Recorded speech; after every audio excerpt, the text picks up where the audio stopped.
Bonjour à tous, bienvenue à notre méditation quotidienne.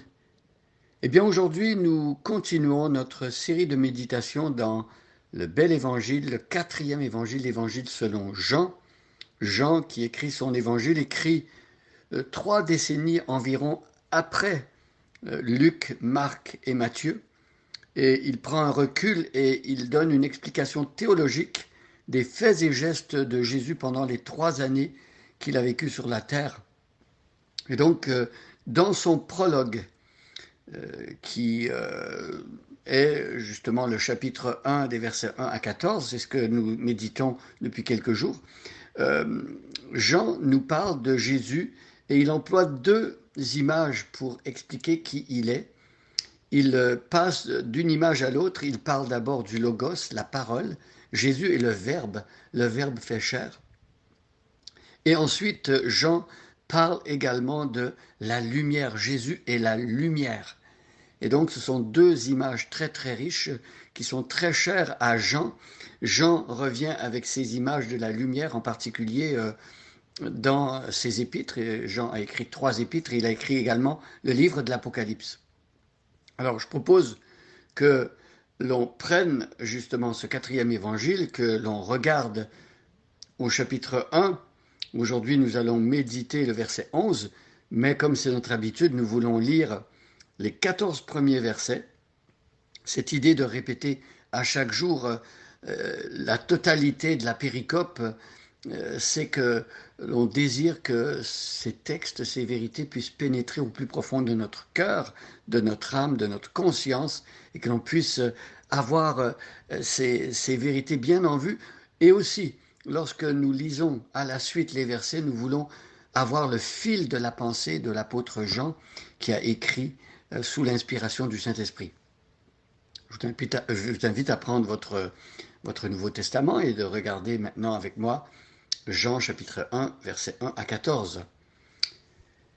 Au commencement de toutes choses, la parole existait déjà.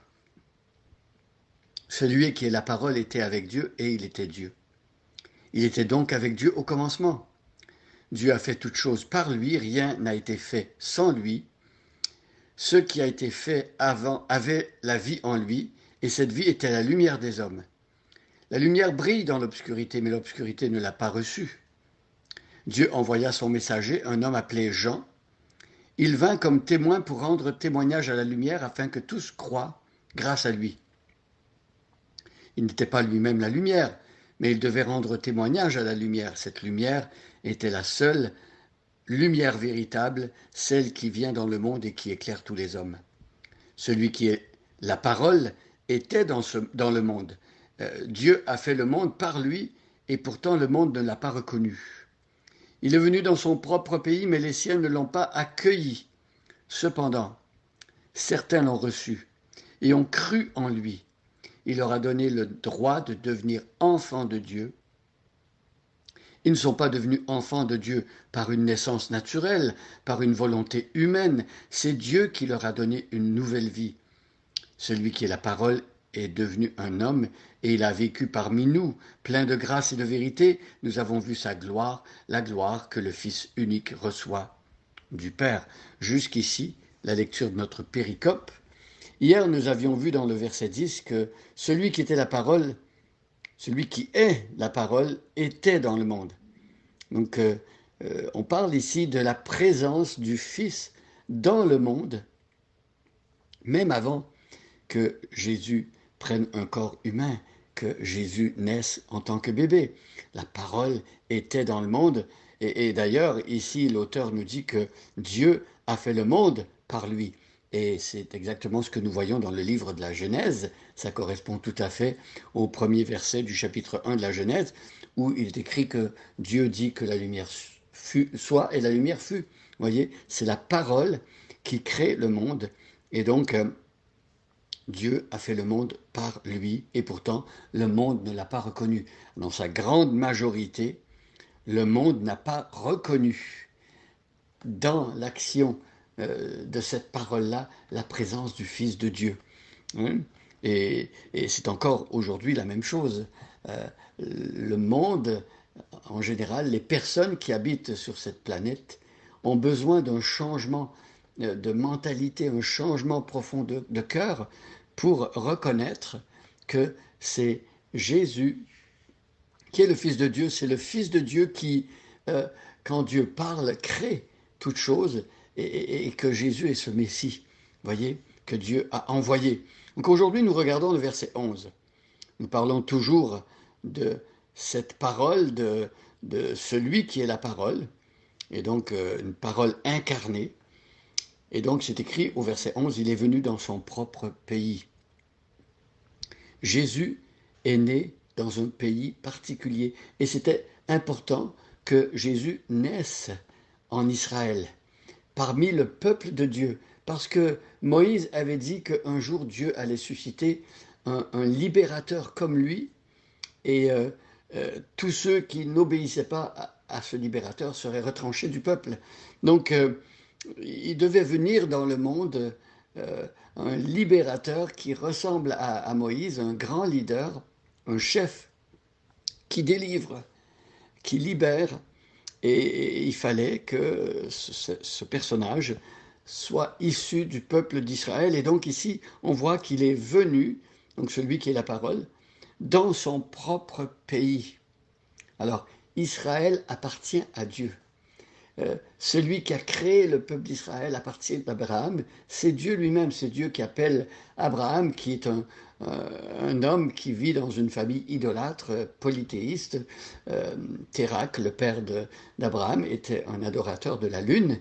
Dieu appelle Abraham, Dieu le fait sortir de ce peuple, Dieu l'appelle à le suivre, même si Abraham ne savait pas où il allait, Dieu allait lui révéler. Et l'appel de Dieu était tellement puissant et efficace que Abraham, avec peu de connaissances qu'il avait de ce Dieu qui lui a parlé, eh bien, il a suivi, parce qu'il était convaincu que c'était le vrai Dieu. Il y a quelque chose dans l'appel de Dieu qui nous fait comprendre que cet appel-là est unique. Et ce Dieu qui appelle, il n'est pas comme tout ce que nous appelons Dieu dans le monde, toutes les idoles et les faux dieux. Eh bien, le Dieu d'Israël est unique. Et donc, à partir d'Abraham, Dieu se forme un peuple, le peuple d'Israël. Et c'est au travers de ce peuple-là que Dieu va envoyer son Messie. Il est donc venu dans son propre pays, en Israël, mais les siens ne l'ont pas accueilli. Nous lisons les évangiles et nous nous rendons compte que la grande majorité des Juifs de l'époque de Jésus n'ont pas accueilli leur Messie. Pourtant, leur Messie était annoncé dans les Écritures. Il y avait des prophéties qui décrivaient ce que le Messie allait faire, d'où il allait venir, comment il allait agir. Et pourtant, les hommes israélites de cette époque n'ont pas accueilli. Et heureusement que certains que Dieu a préparés, que Dieu a touchés, vont recevoir l'Évangile et Jésus-Christ lui-même. Mais dans sa grande majorité, les siens ne l'ont pas accueilli. Pensez un instant à ce que cela peut signifier. Vous venez dans votre propre famille, parmi les vôtres, et les vôtres vous rejettent. Combien la blessure doit être grande. C'était difficile pour Jésus de voir que ce peuple que Dieu avait aimé, Dieu, Père, Fils et Saint-Esprit, mais ce peuple rejetait ce Dieu qui avait fait alliance, ce Dieu qui avait fait sortir du pays d'Égypte ce peuple, ce Dieu qui était intervenu combien de fois pour le peuple pour le délivrer. Eh bien voilà qu'il rejette son Messie. Quelle douleur! Eh bien les êtres humains livrés à eux-mêmes, sans l'aide de Dieu et du Saint-Esprit, ne peuvent pas choisir Jésus, ne peuvent pas suivre Jésus. Ils en sont incapables. L'apôtre Paul dit, nul ne cherche Dieu. Tous sont égarés, tous sont pervertis. Il n'y en a aucun qui cherche Dieu, pas même un seul. Et voyez qu'il faut un changement de cœur, et c'est ce que l'Évangile produit, c'est ce que la puissance de Jésus produit. Tournons-nous résolument vers Jésus. Ne faisons pas comme ceux qui ont rejeté Jésus, mais tournons-nous vers lui. Demandons la grâce de croire en lui, de le chercher de tout notre cœur et de l'aimer. Voilà l'ultime bien, voilà le souverain bien d'un être humain dans le monde. Bonne journée à chacun et à chacune, et soyez bénis.